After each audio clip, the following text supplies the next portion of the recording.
You know what, guys? I really believe that in every relationship, there should be some type of boundaries, some type of deal breakers. It doesn't matter what kind of relationship, whether it be familial, whether it be friendship, or a love or romantic relationship, there should be some type of boundaries. There should be a line that, if and when crossed, then changes may be required to protect yourself and possibly penalties be levied. Deal breakers are a sign that you mean business. Deal breakers and boundaries indicate the kind of person that you are, what you stand for and what you're not going to stand for. And it helps guide that relationship. It helps build a path down which the relationship should go.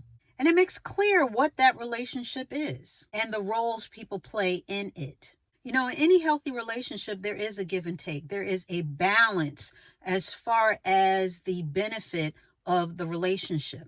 Once that balance is off, that relationship is usually in trouble. And that's where the boundaries and the deal breakers come into line. Boundaries help protect your personal interest as far as your heart, your time, your emotional interest. They're very healthy in having them, and they are essential to maintaining a healthy relationship. And having deal breakers basically keeps people in line and not crossing those boundaries in the first place. I mean, I certainly have boundaries. I have deal breakers with a lot of different things. Some not so crucial as others. Of course, it depends on the relationship and what's going on, as well as some of my deal breakers / boundaries. They're pretty consistent across the board. Doesn't matter what the relationship is. At the job, I definitely, of course, I think we can all agree that we want to be treated with respect. For me, that means not only the way that you talk to me, converse with me, or communicate with me, but also a respect as far as workload. I'm not taking on anybody else's mess. And, you know, some people try and get slick and they don't want to do their part, so they put it on you. Especially if you're quote unquote the nice guy in the situation, you're usually pretty affable and, you know, you go along and get along with everybody. Some people try and take advantage of that, of course. So I've had to tell a couple of people, you know, very kindly, very professionally that, you know, I felt like they were trying to dump their workload on me, and I wasn't going to do that. So, you know, those are deal breakers with me, or boundaries, I will say. And the deal breaker is if this person keeps doing it, then I will do my best. As far as if I don't have to interact with them, I won't. Or if I have to interact with them, I will make it known that I'm not gonna, that's it. And of course, when it comes down to compensation, you want to be compensated fairly. Of course, I think that goes without saying unless you're volunteering for something. So with that being said, you know, if I feel like I'm not being compensated for my time and my effort, then yeah, that's a deal breaker for me, and it's a sign that I need to find something else to do someplace else. Friendships. So with regard to friendships, for me, again, respect. That's pretty consistent for me across the board as far as any relationship that I maintain or want to maintain, as well as lying. I'm not into liars. I'm just not. I mean, not that anybody really is, but it's a real pet peeve of mine to deal with a liar. Bold-faced liars, people that are slick about it, lying by omission. It don't even matter. Deceitfulness, lying, for me, that is a deal breaker in a friendship relationship. We know that good relationships are built on trust. And how are you going to trust somebody who doesn't even trust themselves enough to tell the truth? So I don't have time to be playing guessing games. I am not Columbo up in this piece. I don't have time to be figuring out who did it and why. So with that being said, lying is a deal breaker for me. I don't want to be friends with a liar. As well as emotional imbalance in the relationship. I think that I did tell you guys about a friendship that I used to have years ago with a girl, and she was just very needy. I felt like I really had to boost her up all the time, so it was emotionally draining. She would have these like mid highs, but very low lows, and it just got to be a burden not only on me, but on the relationship, because I felt like whatever I did to try and encourage her, it wasn't enough. And I felt like it was above my skill set, if you will, to constantly be her shot in the arm. And I understand people have, down moments. We all do. And we want someone who's really going to be there for us as far as an emotional support. But when you become the emotional crutch for somebody, that's taking on their weight. You know how you lean on crutches and you sort of hop? Yeah. So the same goes for a friendship. If there's an emotional imbalance there and I become the crutch, now just trying to keep you up, and I'm taking on all your weight, then that doesn't work for me. That's one of my boundaries, because then that puts my emotional stability at risk. You know what I mean? When you take on somebody else's issues and pains and constantly trying to pour into other people, that turns into a full-time job. And that doesn't leave much for yourself. You always have to have something in reserve for yourself. And that wasn't the case in this relationship. So I had to let it go. Again, having boundaries is part of self-care. And you have to remember yourself in the relationship. Not only taking care of others, but also taking care of yourself. Romantic or love relationships, such as marriage and dating and boyfriend, girlfriend, whatever you want to say. Again, respect is there. I think that's number one in just about all of them. Respect. And I'll go a little deeper with this one. I personally don't curse. People curse, do your thing. But I don't like anyone cursing at me. Don't call me out my name. My mom named me this, so I don't want you calling me that. You hear what I'm saying?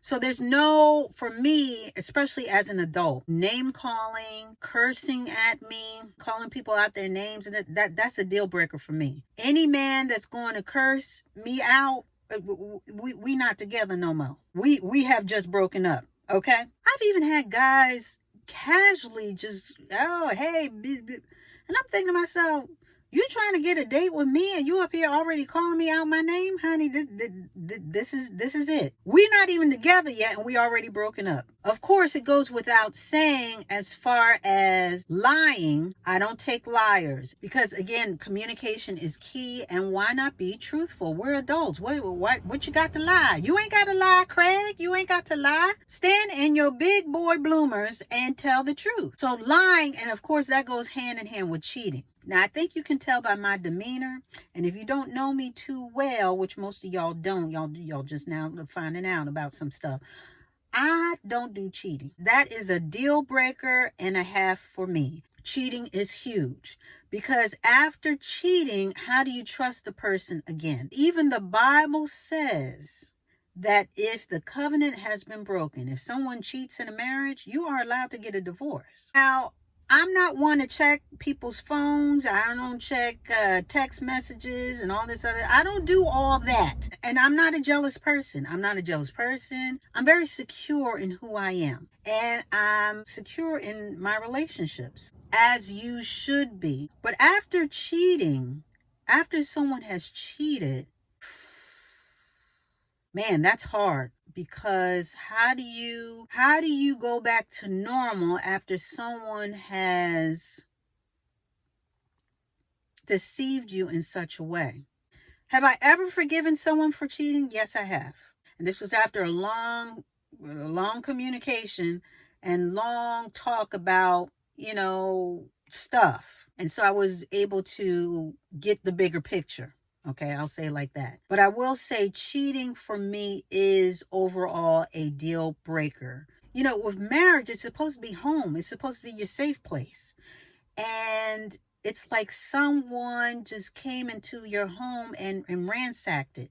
And so you no longer feel safe, because it feels like someone else has the key to your home when it was only supposed to be you and your spouse. But now someone else has broken in, and now they have access to that home, if you will. And that's a very bad feeling. So what I will say is cheating is a deal breaker for me, especially in marriage. That's how I'm going to put it. Physical violence, that's a deal breaker for me. I will say I was in a relationship, and he was abusive. He was verbally abusive. Now, he never hit me, but he shook me. Okay. And that was, I already knew that that was going to be the beginning of something crazy. With that being said, no physical violence. I don't do that. As well as time. You can't be wasting my time. That's a deal breaker too. I think all women should have, because men have a different timeline for stuff. Like they can do stuff all the way until they're 100 years old. But women, we have a different timeline, not only biological clock, but as far as different things that we need to accomplish or would like to accomplish. Many of us have set goals for ourselves and our timeline is different. So no one's time should be wasted, but especially women, we need to get on the good foot and we need to set some boundaries when it comes to our time and relationships. Now with family, it's pretty much the same. Familial relationships, I mean, I understand that they're just a little bit more prickly, because you can't really escape the family ties that bond you together. However, you can put some distance in between. Some people like to basically lean on that familial or that blood bond that you guys have, and they feel like that is basically carte blanche to treat you any old kind of way, because you can't really go anywhere. You're still going to be a part of the family. But with that being said, you are allowed to set boundaries for yourself, even amongst family. For me, again, respect. Don't talk to me crazy. I don't care who you are. Again, lying, no, of course, no physical violence or the threat of physical violence, because the fact that you would even go that far to say certain things to me, I don't need to be around you. Now, I know I'm supposed to love you as my family member, and I do, but I can love you even better from afar.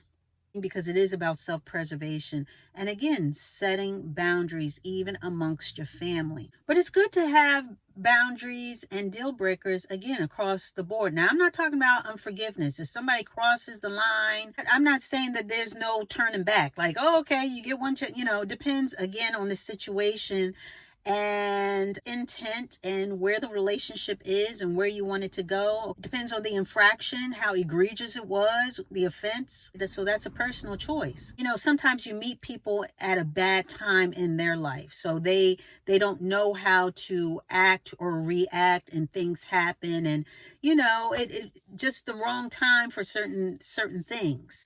And also they're learning to love themselves, learning to be a better person, so forth and so on. So in all of that, yes, if there's an infraction, forgive, and recalibrate and redefine the relationship that's best for you until you guys can get back on the good foot, if that's even possible, if that's even warranted or wanted. But I'm not talking about unforgiveness. I'm not talking about holding grudges. I don't hold grudges, all that stuff. I'm just talking about how it's good to have boundaries and deal breakers in your life. Because again, it puts other people on notice as far as where you stand and what you stand for. Boundaries help keep the good things in and the bad things out. That's how I see it. You should have a deal breaker for certain things in your life because it keeps everyone accountable, including you to yourself. It's all a part of self-care. It really is. So boundaries are good. Boundaries are needed. And every good relationship will have some type of boundaries in place. Having boundaries as well as deal breakers, these are very helpful tools in your self-care toolbox. And with that, we are going to put a button on it.